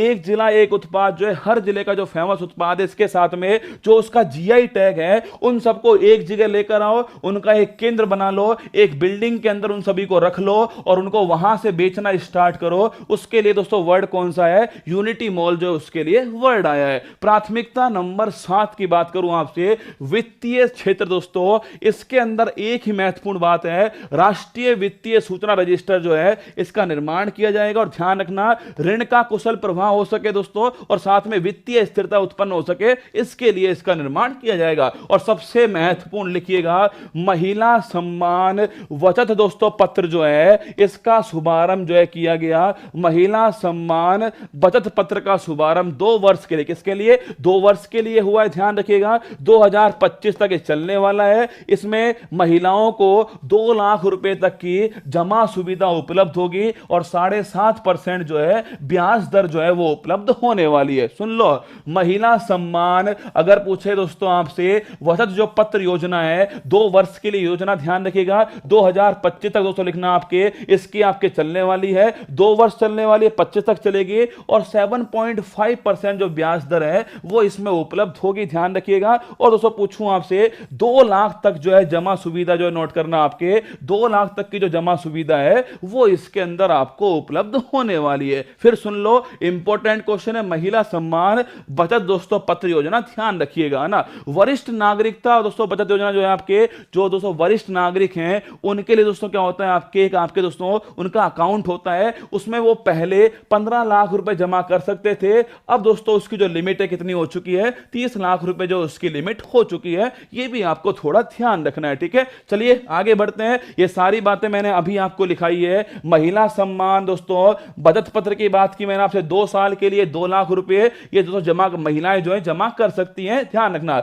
वरिष्ठ नागरिकों के लिए दोस्तों लाभ जो है ये मैंने आपसे कहा 15 लाख के स्थान पर कितना हो चुका है, 30 लाख रुपए जो है लाभ हो चुका है। अब बात करते हैं राजकोषीय प्रबंधन। मतलब मुझे लगता है जब बजट दोस्तों सुना रही थी ना वित्त मंत्री, उन्होंने खुद ने क्या बोला, उन्होंने खुद ने बोला कि मुझे पता है कि आप सभी लोग इसी का इंतजार कर रहे थे कि टैक्स का क्या हाल होगा। और भाई साहब सरकार ने दोस्तों ऐसा मास्टर स्ट्रोक फेंका है, मतलब सब कुछ भूल करके सबका दिमाग जो है इस मास्टर स्ट्रोक की तरफ आ गया। सुनिएगा, अगर सो पूछूं आपसे, राजकोषीय प्रबंधन जो है, फिस्कल दोस्तों मैनेजमेंट जो है, पहली बात तो राज्य ने कहा है कि राज्यों को, सरकार ने कहा राज्यों को 50 वर्ष का ब्याज मुक्त जो ऋण है वो उपलब्ध सरकार कराएगी, ऐसा पहला पॉइंट इन्होंने कहा। सेकंड पॉइंट कहा कि भाई राज्यों का दोस्तों जो घाटा है, लिखिएगा राज्यों का जो राजकोषीय घाटा है वो मैक्सिमम कितना होना चाहिए, इन्होंने कहा ये दोस्तों मैक्सिमम जो है वो जीएसडीपी का, उनकी जो जीडीपी है उसका 3.5% होना चाहिए। और इसमें लिखा हुआ दोस्तों जो इलेक्ट्रिसिटी है उसके लिए कितना दोस्तों, इलेक्ट्रिसिटी के लिए छापेगा 0.5% अलग से इन्होंने लिख कर दिया है। सुन लो, इंपॉर्टेंट पॉइंट है। अगर पूछे दोस्तों आपसे राज्यों का राजकोषीय घाटा कितना होगा, उनकी जीडीपी का 3.5% जो है इतना होने वाला है। और 0.5% छापना ये दोस्तों कौन से सेक्टर का, पावर सेक्टर जो है इसमें 0.5%। इंपॉर्टेंट क्वेश्चन है, ध्यान रखिएगा। राज्यों का राजकोषीय घाटा जीएसडीपी का 3.5% ही हो सकता है, ये आपको थोड़ा ध्यान रखना है। अब इन्होंने कहा इंडिया के अंदर जो राजकोषीय घाटा, ये मैंने आपको दोस्तों किसमें लिखाया था, इन्होंने जिक्र नहीं किया इसका, इन्होंने दोस्तों बजट के अंदर इसका जिक्र नहीं किया, केवल इस वर्ड का यूज किया है, फिस्कल डेफिसिट। और याद करो 2022-23 में इंडिया का दोस्तों कितना फिस्कल डेफिसिट है, कमेंट बॉक्स में आपको बताना है। अगले वर्ष इसके लिए कितना रहेगा, 5.9% रहेगा। और 2025-26 दोस्तों हमने टारगेट रखा है 4.5% जो है, ये 2025-26 टारगेट है। देखो जब बजट दोस्तों पढ़ रही थी ना वित्त मंत्री, तब बहुत सारे सांसद सवाल पूछ रहे थे, बीच बीच में फुदक फुदक के बोल रहे थे ना, पर दोस्तों वित्त मंत्री जी ने एक भी सवाल का जवाब नहीं दिया। इस समय दोस्तों वित्त मंत्री मैं हूं और तुम सांसद हो, चुपचाप मेरी बात को सुनोगे। अगर दोस्तों तुमने कोई भी सवाल पूछा और मुझे गलत लग गया तो भाई साहब संसद से उठा के बाहर फेंक दिए जाओगे ना। चुपचाप सुनना, मैं वित्त मंत्री हूं, तुम हो दोस्तों सांसद अपने अपने जिले के। सुनना मेरी बात को। राजकोषीय घाटा की बात करो दोस्तों आपसे, 2022-23 जो है इसमें 6.5% फिस्कल डेफिसिट होगा, आपको ध्यान रखना है। अगर बात करें 2023-24 में, अगले वर्ष छापिए 5.9% का अनुमान हमने लगाया है, और यह कहा है कि 2025-26 तक ये 4.5% पर आ जाएगा। पर आएगा नहीं, लिख लो आज ही, है ना, आज ही लिख लो, आएगा नहीं। क्या आएगा नहीं दोस्तों, देख लेना आप, है ना, ये आएगा नहीं, पर हमने टारगेट रखा है आ जाएगा। ठीक है, आगे चलिएगा। अब दोस्तों व्यक्तिगत आय कर, अब मैं आपके सामने पढ़ने वाला हूं जो आपका व्यक्तिगत दोस्तों आय कर है, उसके बारे में बातचीत करते हैं। और जो हमारी दोस्तों वित्त मंत्री जी ने कहा था, सुनिएगा, अरे करूंगा, अगर मैं वित्त मंत्री होता ना, आपकी सुपर टेट, ग्रुप डी, आपकी जितनी सारी भर्ती है ना, सबका दोस्तों सबको निकाल देता एक ही बार में। सुनो मेरी बात को। वित्त मंत्री जी कहती हैं, अब प्रत्यक्ष कर प्रस्ताव पर आती हूं। इन प्रस्तावों का उद्देश्य कर संरचना की निरंतरता और स्थिरता बनाए रखना है, अनुपालन भार को कम करना है, और विभिन्न प्रावधानों का और सरलीकरण करते हुए उद्यमिता की भावना को प्रोत्साहित करना, और नागरिकों को सेहत प्रदान करना इसका उद्देश्य है। और इसी में दोस्तों इन्होंने कहा है, अब मैं वह बात करना चाहती हूं जिसका सबको इंतजार है। क्या, अब तुमको नहीं, सांसदों को इंतजार था, अब मैं वह बात करना चाहती हूं जिसका सबको इंतजार है, व्यक्तिगत आय कर। इस संबंध में मुझे 5 घोषणाएं करनी है, और जो पहली घोषणा है वो है रिबेट दोस्तों, किसकी, डायरेक्ट ज्वाइनिंग। सुनो, अगर मैं बन गया ना भाई साहब, तुम्हारी डायरेक्ट ज्वाइनिंग है, ठीक है, डायरेक्ट ज्वाइनिंग। ठीक है, रिबेट दोस्तों आधे लोगों को समझ ही नहीं आ रहा, कई तो दोस्तों मुझसे कह रहे हैं, सर एक बात बताओ, एक तरफ वित्त मंत्री कह रही है कि 0 से 3 लाख जो है वो आपके नील हो गया है, मतलब उस पर कोई टैक्स नहीं लगेगा, और 3 से 6 लाख पर जो है वो 5% टैक्स लगने वाला है। एक तरफ वित्त मंत्री कह रही है कि 7 लाख रुपए जो है, 7 लाख रुपए तक जो है वो कोई भी टैक्स नहीं लगेगा। समझ नहीं आ रहा सर कि ये वाला जो है वो ठीक है या गलत है। अरे बेटा, दोनों अलग अलग चीजें, सुन लो मेरी बात को।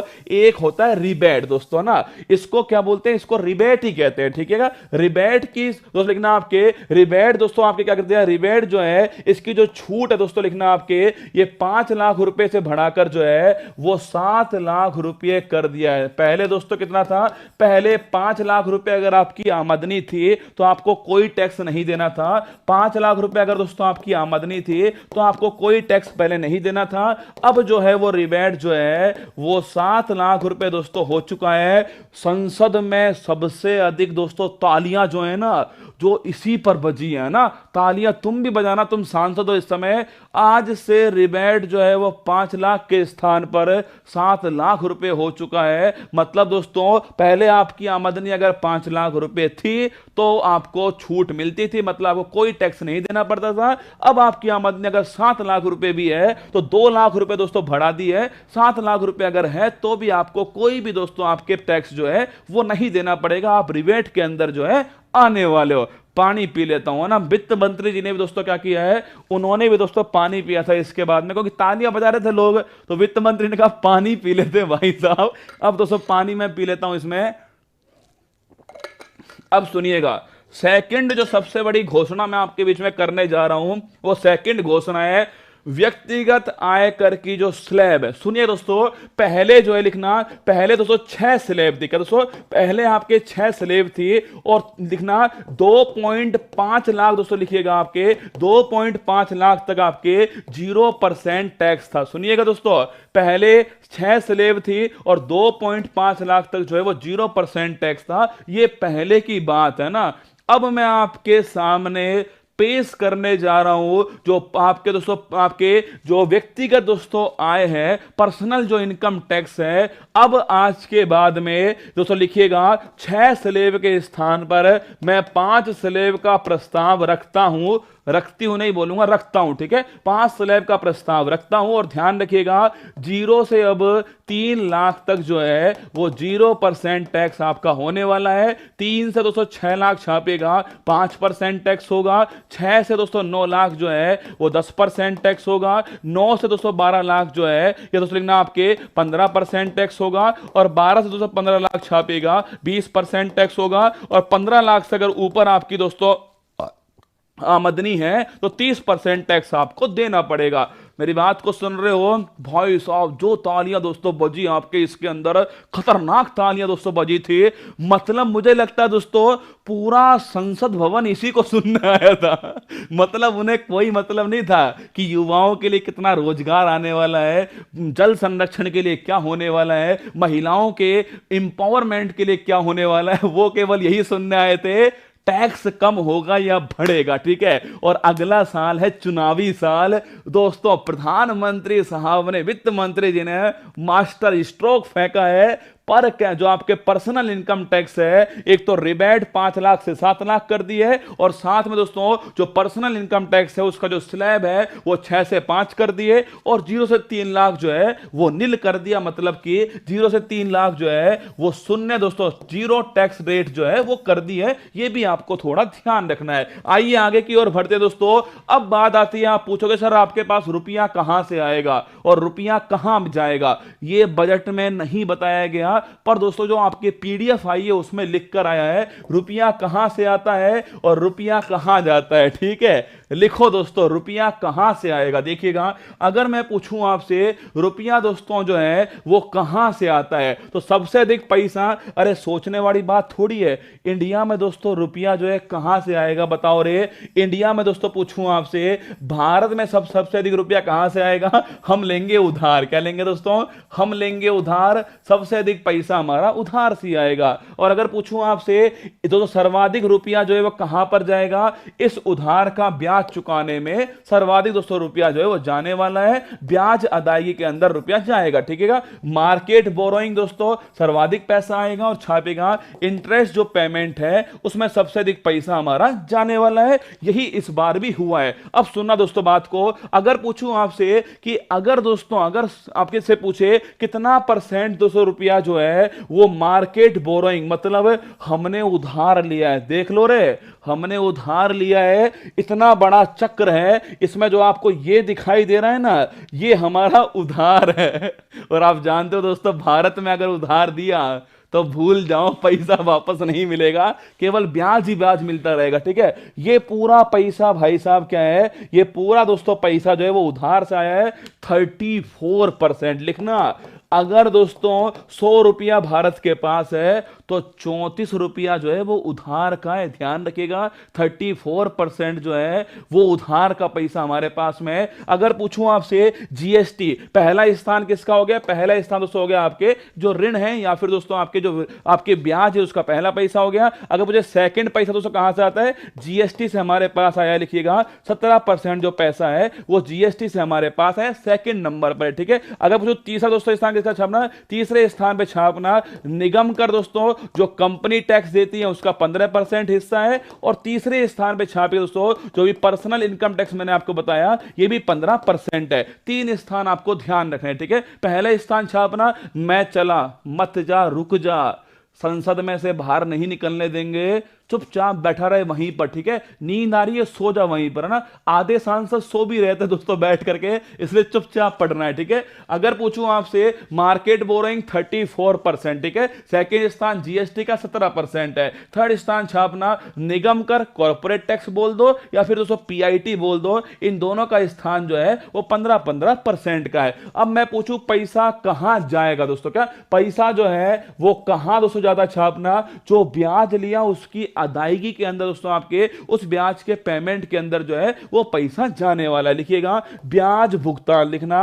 अगर पूछो दोस्तों आपसे सर्वाधिक पैसा भारत का कहां पर दोस्तों ज्यादा छापना, सर्वाधिक जो पैसा है वो इंडिया का वो इंटरेस्ट पेमेंट में जाएगा 20%, मतलब 34 रुपया हम दोस्तों उधार लेते हैं और जो हमारा 100 रुपया उसमें से 20 रुपया तो केवल ब्याज में ही जाता है। सुनो, अभी मूलधन तो बाकी है, 20 रुपया केवल ब्याज ही ब्याज में चला गया। ठीक है, पहले स्थान पर हो गया। सेकंड स्थान छापना जो केंद्र सरकार की जो योजनाएं होती हैं, केंद्रीय दोस्तों छापना, आपके केंद्रीय क्षेत्र की योजनाएं, सेंट्रल सेक्टर जो स्कीम है छापेगा। सेंट्रल सेक्टर जो स्कीम है इनके लिए नोट करना दोस्तों 17% पैसा जो है वहां जाता है। ये भी आपको थोड़ा ध्यान रखना है। ठीक है, 17% पैसा किसके लिए दोस्तों? सेंट्रल सेक्टर स्कीम के लिए। और पूछूं आपसे दोस्तों 20% पैसा जो है वो ब्याज भुगतान में चला जाता है। इसके अलावा दोस्तों रक्षा क्षेत्र के अंदर आप डिफेंस में 8% पैसा। अब देखना दोस्तों, आपको सच्चाई दिखा रहा हूं आपको जो दिल पर लगेगी। आपके रक्षा में कितना जा रहा है? 8% पैसा जो है वो रक्षा के अंदर जा रहा है, डिफेंस में जा रहा है। अब दोस्तों सोच के बताओ, इस देश को अगर आपको आगे ले जाना है तो दो चीजें मुझे कमेंट बॉक्स में छाप के बताओ आप, जो सबसे महत्वपूर्ण होंगी। मुझे बताओ, एक इंसान के लिए, एक दोस्तों आपके किसी देश को अगर आगे ले जाना है तो उस देश के नागरिक क्या हो सके? उस देश के नागरिक स्वस्थ हो सके, हेल्दी हो सके, और उस देश के नागरिक जो है वो शिक्षित हो सके। ये दो सबसे महत्वपूर्ण मूलभूत दोस्तों आवश्यकता है। एक तो कौन सी है? एक तो स्वस्थ हो गया दोस्तों, हेल्थ हो गया, और एक हो गया एजुकेशन। अब सुनो, हेल्थ और एजुकेशन पर भारत सरकार कितना पैसा खर्च करने वाली है। अब आपको आंकड़ा दिखा रहा हूं दोस्तों, इसलिए मैंने ये पहले आपको नहीं दिखाया था। हेल्थ पर दोस्तों भारत सरकार जो है वो लिखना अपनी जीडीपी का 2.1%। किसके ऊपर? हेल्थ के ऊपर भारत सरकार जीडीपी का केवल और केवल 2.1% पैसा खर्च करने वाली है। और एजुकेशन के ऊपर छापेगा जीडीपी का 2.9% जो है इतना ही खर्च करने वाली है। जो समितियां बनी थी ना, उन्होंने कहा था लगभग 6% तक होना चाहिए, कम से कम 6% है ना। पर सुन लो, एजुकेशन पर 2.9% दोस्तों, और जीडीपी पर आपके दोस्तों हेल्थ के ऊपर कितना है? 2.1% पैसा जो है भारत सरकार जो है वो खर्च करने वाली है। ऐसा बजट के अंदर जो है कहा गया है। ठीक है, अगर पूछे आपसे रुपया कहां से आता है सबसे अधिक दोस्तों, रुपया सबसे अधिक जो है वो मार्केट से उधार लिया है। इसके अलावा पूछे सबसे अधिक पैसा कहां पर जाता है छापना, ब्याज भुगतान में सबसे अधिक पैसा जो है भारत सरकार का जाता है। यह भी आपको ध्यान रखना है। यह बजट दोस्तों मैंने आपको बता दिया, जितनी भी महत्वपूर्ण बातें बजट की थी वित्त मंत्री जी को पढ़ने में 90 मिनट लगी थी, और मैं आपके सामने 80 मिनट मैंने आपके सामने बजट पढ़ा है। और 80 मिनट में बहुत सारी बातें आपको बताई हैं, बहुत सारी नई बातें आपको समझाई भी होंगी। इसको पूरा आपको पढ़ना पड़ेगा ना दोस्तों। ये पूरा जो बजट मैंने आपको पढ़ाया है, यकीन मानना मैंने अपनी तरफ से सर्वश्रेष्ठ देने का प्रयास किया है।